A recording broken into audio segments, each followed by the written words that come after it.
So the car video here today. Not for the reasons that you think, but because it's freaking cold and it's wintertime. Anyway, the last time I think we talked, I had just gotten my license and I bought my new Heritage, and it was a used Heritage, but it was a good bike. And I would ride that thing everywhere. To work, it was basically my daily driver during the spring, summer, and fall.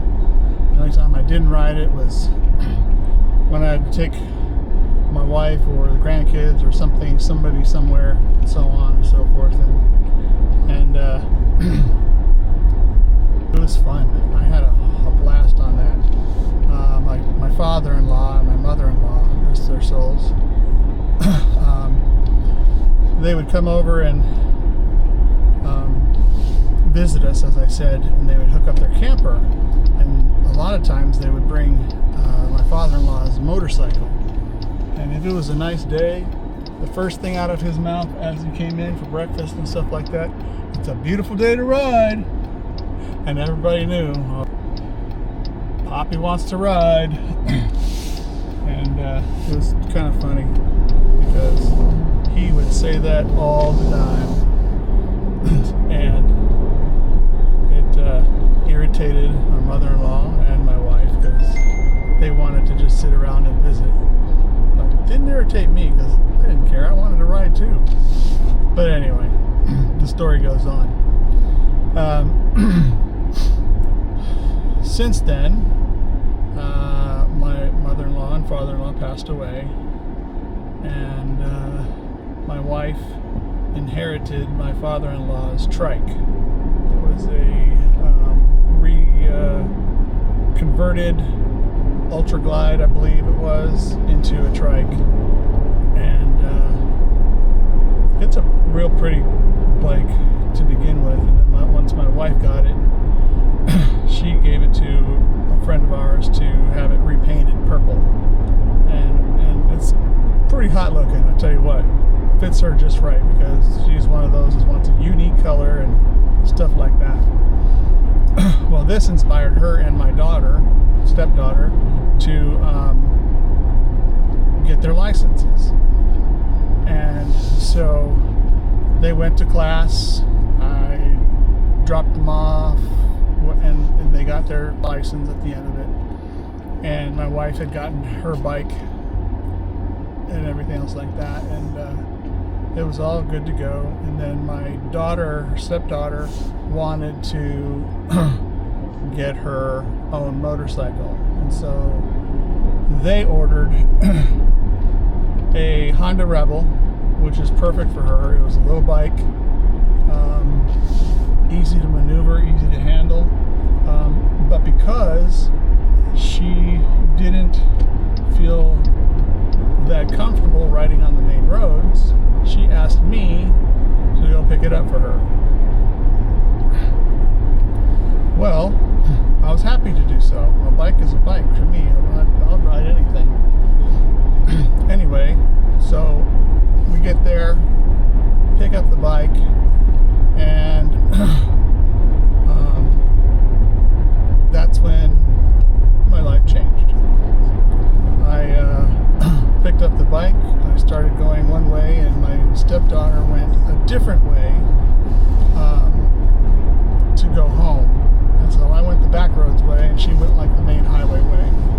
And I was getting up there, and we'll probably stop by the crash site later today so I can show you what happened. I was on my way and halfway home and going over I was on a 2-lane road that split into a 4-lane road temporarily to go over an overpass, and I got into the right lane, and as I'm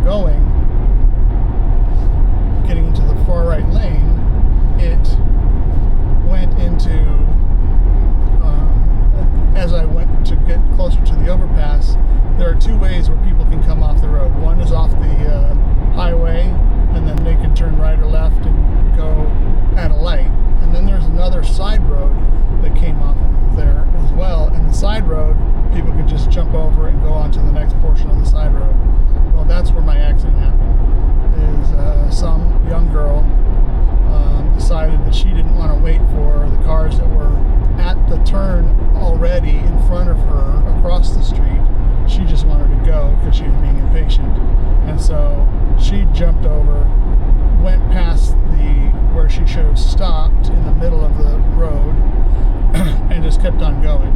And of course, this is where I hit her, because she wasn't paying attention to all the other shit that was going on around her. So I hit her, I believe. I don't remember anything, which is good because I don't have any type of PTSD. At least I don't think so. Sometimes I get a little bit antsy when I come up to a road and I see cars there that don't want to really stop. And then, but otherwise I'm okay from the accident. And so I hit the person. From what the witnesses said, I tried to avoid her by turning. I hit the side of my body into the rear passenger door on the right side, and the rest is history. I went over the car about 50 or so feet, and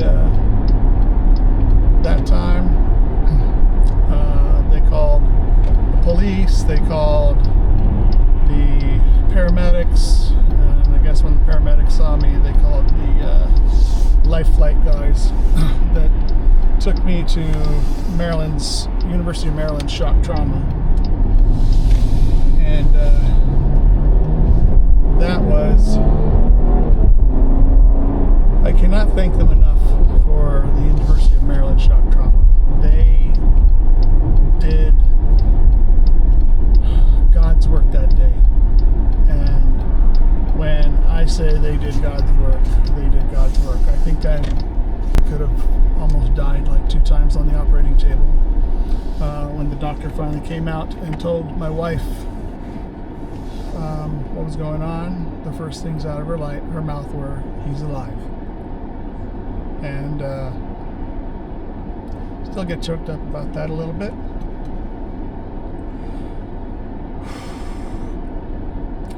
And from there, it was a very long road for me to get where I am right now. I broke my pelvis in 4 places. The doctor said it was like an accordion. I broke 2 of my arms and wrists, I guess when I went over and I smacked onto the road. I broke my femur and busted my knee. I lacerated my bladder. I fractured my scapula. And of course I was wearing a helmet, and I smacked my head pretty hard and I think it took me a little while to get all the words that I wanted to say out to say it. And so while in the hospital, I had sepsis twice. I had depression. I lost 100 pounds because I was near 300. I was 298 when I went into the hospital, and I was 185 when I left the hospital. Yeah, depression, and then I couldn't eat once they took all the tubes out of my mouth. I couldn't eat food for a while, and the milkshakes that they give you, those nasty things, the Ensures, I couldn't eat those anymore. I would puke them up. And so my diet was applesauce and yogurt for almost the rest of my time there. And so what I'll probably share with you is some of the pictures of me in the hospital. My wife said I was in a coma for, I think, almost 2 weeks. I think. And then I finally woke up. I think the first person I saw was my mother, and at first, for the first 5 seconds, I was like, "Who is that?" And then I was like, "It's my mom." And then my wife was right behind her. I guess they went out to get a something to eat or whatever. And that's when I learned that I was in the motorcycle accident. I don't remember a thing about it. I do not remember a single thing about it. Just me leaving the bike store or the Honda dealer, and then going to, I guess, one of the lights on that road, and the rest is history until I woke up in the hospital. Like, evidently I was talking to the paramedics. I don't know what I was saying. But all of that, and then when I woke up with my mother there, I was just like groggy. I didn't understand what was going on. And then once I was finally told what happened, then I was just like, okay, why am I still alive? Why did the good Lord keep me in this world? So that was a question of mine for a little while, trying to understand. I mean, I've led a pretty good life, but there have been times where I've drifted away from God and the Lord, and not really. I still believed, but I didn't go to church. I didn't say prayers. I didn't reach out to Him like I should have. And so this portion of my story is going to tell you what happened after the fact of my accident and getting into the hospital. So, as I said, I was in a whole lot of hurting going on. I was on a lot of drugs. Fentanyl was one of them. With that shit, woo-wee. You can get yourself, I don't know what the word is, but it gets you some serious delusions.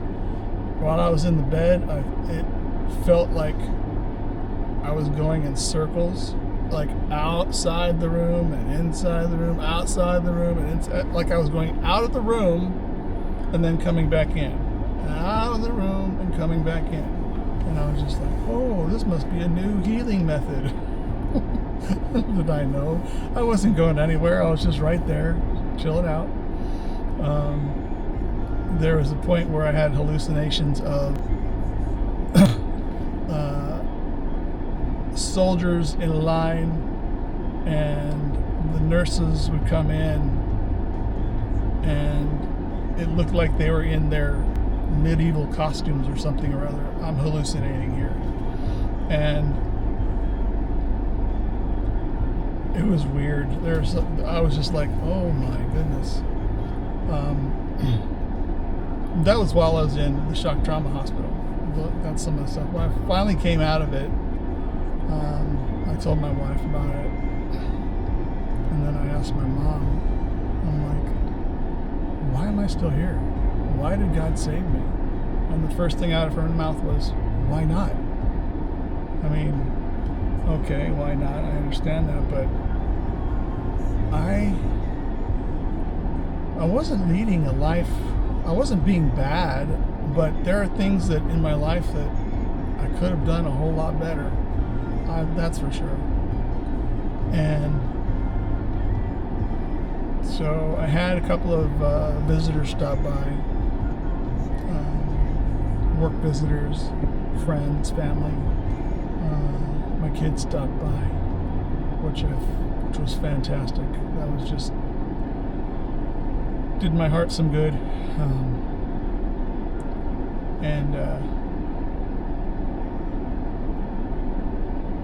When you have a support network like that, my mother, my wife, my stepkids, my other kids, my own kids, to come by and tell you that they love you, that hits you right here and gives you a motivation to keep on going.